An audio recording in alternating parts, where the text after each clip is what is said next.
Hoy vamos a hablar de una enfermedad que es muy común, que es muy conocida, pero que muchas veces no la diagnosticamos a tiempo o la diagnosticamos cuando ya hay complicaciones.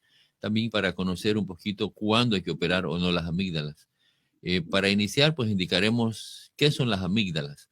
Las amígdalas son tejido linfoide, es decir, tejido encargado de producir defensas, que junto con las adenoides, que son otros órganos de defensa, están ubicados las amígdalas en la parte posterior de la faringe, en las dos criptas que se llaman criptas amigdalinas, y las adenoides que están ubicadas atrás de la nariz, que constituyen el círculo llamado de Waldeyer, que es el primer órgano de defensa desde que un niño nace. Porque aquí está, pues, todos los elementos importantes para destruir todos los virus, bacterias o agentes patógenos que ingresan tanto por la nariz como por la boca. Entonces, las amígdalas tienen su importancia desde la primera infancia, de los primeros meses de nacido, porque producen defensas. Y al producir defensas, estos órganos se hipertrofian, es decir, se hacen grandes. Es como comparamos cuando tenemos un músculo. Si nosotros al músculo le damos mucha actividad, ese músculo va a crecer y se va a engrosar. Igual pasa con las amígdalas, como están produciendo anticuerpos para defender al organismo en los primeros años de vida, porque después aparecerán otros órganos de defensa, entonces se hipertrofian, se hacen grandes. Y es muy frecuente que, sobre todo a los primeros años de vida en los niños, se presenten muchos problemas. Y problemas que continúan también en la edad adulta, porque recordemos que las infecciones de las amígdalas son muy frecuentes también en los adultos cuando están en ciertas circunstancias o medios contaminados. ¿Qué pasa cuando crecen? Usted ha dicho se ponen grandes. Cuando se ponen grandes las amígdalas, no hay ningún problema siempre y cuando no haya una colonización bacteriana. Es cuando vienen los procesos respiratorios infecciosos, tipo viral o bacteriano, como en las épocas del año, en el invierno o cuando las épocas del año son frías, que aparecen los virus de influenza, aparecen las bacterias, sobre todo hay una bacteria que hay que tomarle mucho en cuenta que se llama Streptococcus beta hemolítico del grupo A.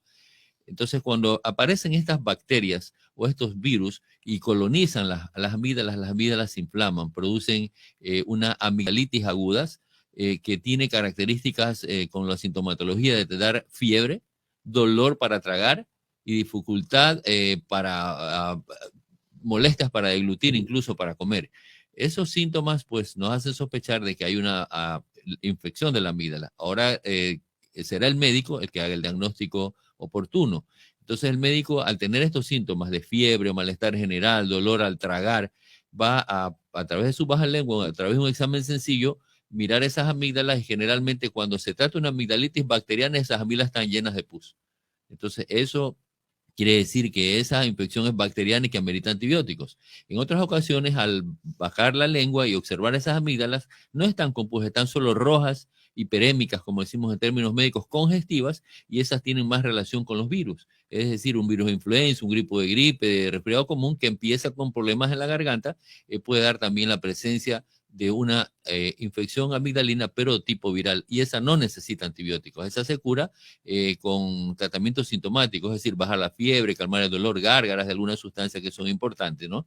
Entonces, cuando tenemos estas amígdalas producto de bacterias, ahí viene el problema. Si nosotros no usamos el antibiótico correspondiente, vamos a dar lugar a que esas amígdalas que están llenas de pus, esas toxinas migren a otros órganos, como por ejemplo a las articulaciones y producir la fiebre reumática. Y la fiebre reumática tiene dos problemas. Además de dañar las articulaciones, es decir, producir problemas en las articulaciones, también va al corazón y produce la carditis reumática, y esa es una complicación muy seria de las infecciones de las amígdalas. Y otra complicación es que esas toxinas pueden viajar a los riñones y producir glomerulonefritis, que es también una forma muy grave de la infección de las amígdalas.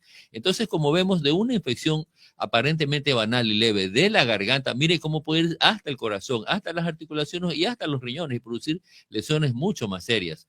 Eso en cuanto a lo que tiene que ver con la sintomatología y qué complicaciones podría producir esa amigdalitis. Doctor, ahora entendemos cuando la amígdala está totalmente inflamada, que ya necesita un alto antibiótico y todo, también significa que todo lo que tiene que ver con el conducto respiratorio, como es la nariz, los oídos, también van a tener algún tipo de problema. Si no se trata a tiempo, estas toxinas, estas bacterias pueden migrar hacia la parte superior, producir rinitis o rinofaringitis, puede ir hacia los oídos y producir otitis media.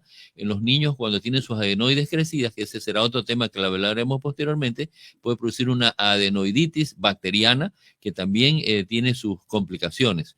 Entonces, por eso es importante que cuando tengamos estos problemas no nos automediquemos, concurramos al médico. Ya dijimos que el médico es el que va a darse cuenta al examen físico si es una amigdalitis viral o bacteriana. Si es viral, pues ya dijimos, no necesita tratamiento de antibióticos, necesita solamente calmarse el dolor con paracetamol. Se usa muchísimo y da buenos resultados el uso de la miel de abeja con gotitas de limón para hacer gárgaras, incluso para comerla, porque eleva muchísimo las defensas y destruye las bacterias que están en la parte local.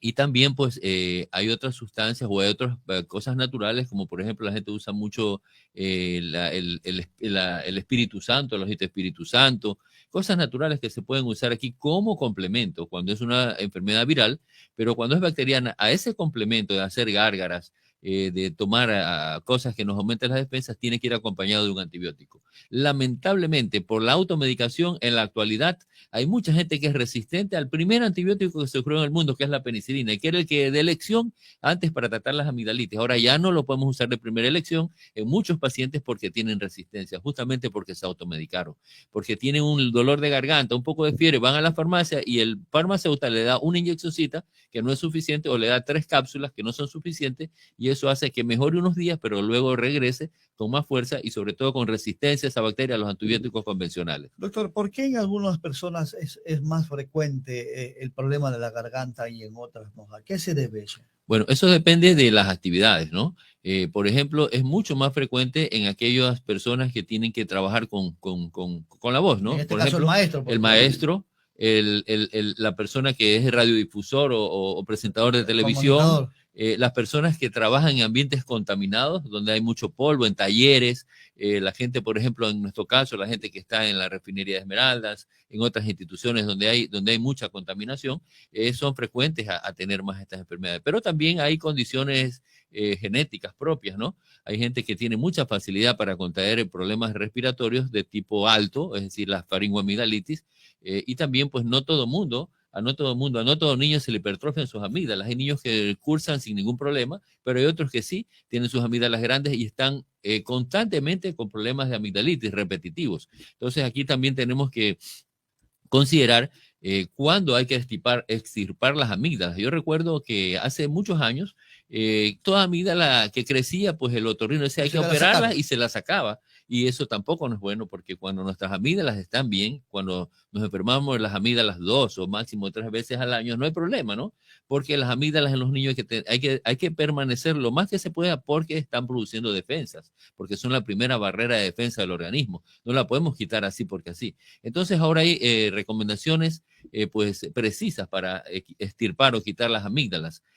Cuando, por ejemplo, tenemos más de 6 amigdalitis en un año, allí podríamos pensar en ya quitarlas. Es crónico. Exacto. ¿Cuándo se detecta que es crónico esto? Cuando hay muchas veces las amigdalitis dan con mucha repetición a pesar de haber hecho el tratamiento correspondiente. Da muchas veces, sí, o una vez al mes, por ejemplo, ¿no? Eso no está bien. Y sobre todo si nosotros hacemos un examen que se llama ASTO en el sangre y encontramos que ese ASTO está elevado, eso quiere decir que hay el estreptococo beta hemolítico, el grupo A elevado en gran cantidad y que puede dar lugar a lo que dijimos, a que se produzca una lesión a nivel de los riñones o a nivel de artritis reumática que va a dar lugar a lesiones de las articulaciones del corazón. Entonces ahí hay que sacarlas, ¿no? ¿Puede haber una amigdalitis alérgica también? Generalmente puede haber lesiones inflamatorias alérgicas a las amígdalas, pero una amigdalitis así por alergia no. Lo que sí, las alergias predisponen a la presencia de bacterias o virus dentro del árbol respiratorio alto. Entonces, pacientes que tienen, por ejemplo, rinitis alérgica, que tienen tos alérgica, ellos con sus síntomas frecuentes y como siempre hay flema y moco, eso puede dar lugar a que se meta una bacteria ahí y produzca una amigdalitis como consecuencia de un proceso alérgico. Pero de por sí, la alergia solita no puede desencadenar una amigdalitis ni viral ni bacteriana. ¿Cómo activar entonces nuestro control? Yo ya sé que tengo el problema, ¿cómo puedo hacer o qué se hace, qué debe hacer el paciente para poder evitar todo esto, complicaciones? Bueno, entonces queríamos terminar un poquito cuándo sacar las amígdalas, ¿no es cierto? La una es cuando tenemos demasiadas amigdalitis a pesar del tratamiento correspondiente realizado, porque también puede pasar que no hemos tratado bien esa infección de amígdalas, no damos el antibiótico necesario, los días necesarios, y eso regresa. O tomamos un día la medicina. Exactamente, abandonamos el tratamiento o no automedicamos. Pero si hacemos un tratamiento normal de 7 a 10 días de antibióticos, el de antibióticos que debe ser para esa infección, y a pesar de ello, cada mes, cada 2 meses estamos con amigdalitis repetitiva y hay el riesgo de que pueda aparecer un estreptococo allí y producir problemas más serios, ahí hay que quitarlas. ¿Cuándo más hay que quitarla? Cuando da abscesos. Abscesos son colecciones de pus. Cuando vemos que esas amigdalitis, aparte de la infección de la amígdala, de la faringe, vemos arriba unos abscesos. Abscesos son colecciones de pus que hay que drenarlas. Ahí también es indicación de operación. Y cuando otra condición también hay un síndrome de apnea del sueño. No sé si usted lo ha escuchado, pero es bastante frecuente en los niños cuando las amígdalas son tan grandes que impiden que pase el aire por la boca y cuando concomitantemente con amígdalas grandes también hay adenoides grandes. Es decir, el aire no puede pasar por la nariz. Generalmente es un niño que va a tener bastantes problemas. Ese niño no va a poder dormir, va a tener un sueño muy difícil, muy dificultoso, que va a dar lugar que al otro día en la escuela se queda dormido. Ahí hay que sacar. Sí, o que tiene un déficit de aprendizaje, y entonces el profesor dice, este niño no aprende, es bruto, y eso no es así, hay que buscarles la causa.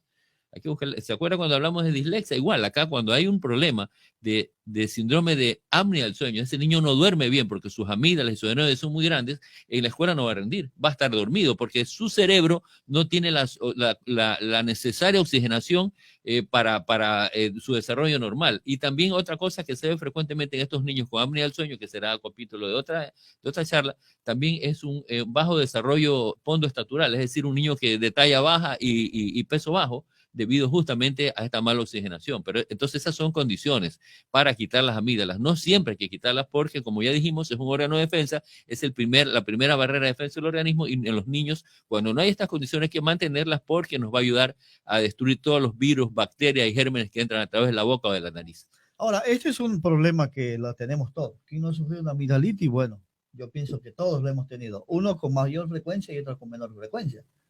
Así es, y entonces, ¿qué hacemos? Ahora la gente dice, bueno, ¿cuál es el tratamiento? Ya dijimos, la viral, sintomático, la bacteriana, el tratamiento, antes era la penicilina, ahora en ciertos casos usamos la penicilina, pero ahora tenemos amoxicilina más ácido clavulánico, tenemos la cefalosporina de segunda y tercera generación, es decir, hay variedad de antibióticos para usarla, eso lo decidirá su médico. Y se acompaña con algún antiinflamatorio que pueda ayudar a bajar los síntomas y también un poquito a bajar la fiebre, el dolor y el malestar.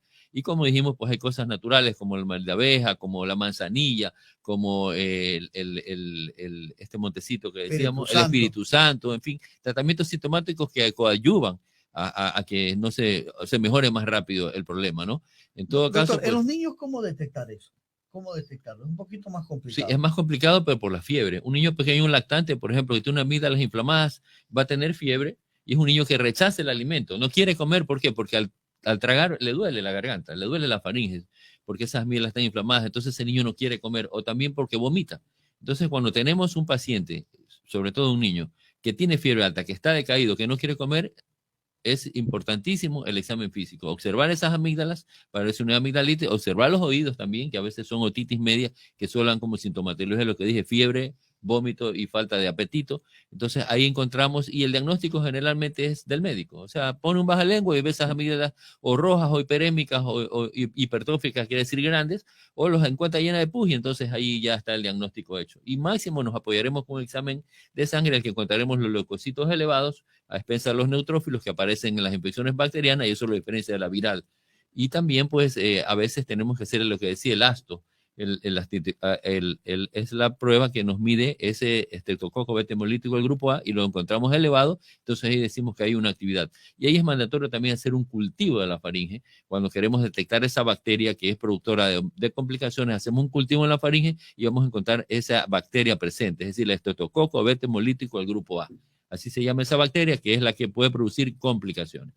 Doctor, a esto se suma que en Esmeraldas tenemos un aire totalmente contaminado por refinería, por tema Esmeraldas, por el propio, lo que bota cada uno de los vehículos y todo, que no hay ningún control. Se suma a esto también. Por supuesto que se suma a eso. Es más, nosotros tenemos un problema que antes se lo veía mucho más. Ahora a pesar de lo que se ha avanzado, todavía se lo ve, es que cuando llueve, cuando viene el invierno, desde nuestras lomas desciende el lodo, ese lodo luego se seca, y cuando se seca, alza el polvo que todos los que caminamos por las calles, los que andan en un transporte público, los que andan en las motos sobre todo, va a tener facilidad para adquirir esta enfermedad. Entonces, la contaminación ambiental, el vivir en un medio donde hay fumadores, en los adultos el fumar, el tabaco es muy irritante a la faringe y puede ser una causa de amigdalitis aguda. Por supuesto, el fumador pasivo es el que más sufre. O sea, de pronto el fumador activo tiene menos complicaciones del pasivo. Yo he visto personas fumadoras pasivas que nunca prendieron un cigarrillo, pero vivieron con gente que fumaba a su alrededor, de pronto el esposo, un hijo, un familiar, y resulta que esas personas tienen serios problemas. He visto hasta cáncer de pulmón de personas fumadores pasivos. Entonces el cigarrillo, la contaminación, y dijimos, pues de estos factores también hay factores genéticos, que no todas las personas sufren de amígdalas, pero aquellas que sufren tienen que tener mucho cuidado de estos factores que pueden desarrollar infección de las amígdalas, pues hay que considerarlo, visitar siempre al médico. Ya dijimos cuáles son las condiciones, cuándo tienen que operarse esas amígdalas y por qué hay que operarlas. Y también para la prevención, pues una cosa que es bien importante para prevenir, y yo siempre lo digo a mis pacientes, hay un líquido que es un antiséptico oral, que es el Listerine. Usarlo siempre, en las mañanas y en las noches. Después de nuestro cepillado, hacer un gargarismo, y eso elimina todas estas toxinas que se acumulan en el día.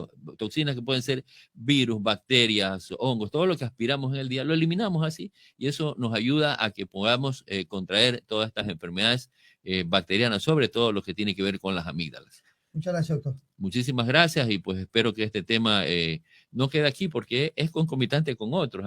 Hemos hablado de apnea obstructiva del sueño, hemos hablado de hipertrofia adenoide, hay alguna serie de problemas, la otitis media aguda, infección del oído, es decir, una serie de afecciones que tienen relaciones con la parte alta, que se llaman infecciones respiratorias agudas altas, y que iremos desarrollando en el transcurso de las semanas. Muchas gracias, y una muy buena semana y muy bueno feriado, un nuevo feriado pues que tendremos ahora, y que esperamos pues que nuestra actividad turística se reactive, nuestros pequeños comerciantes se reactiven, y sobre todo el sector hotelero.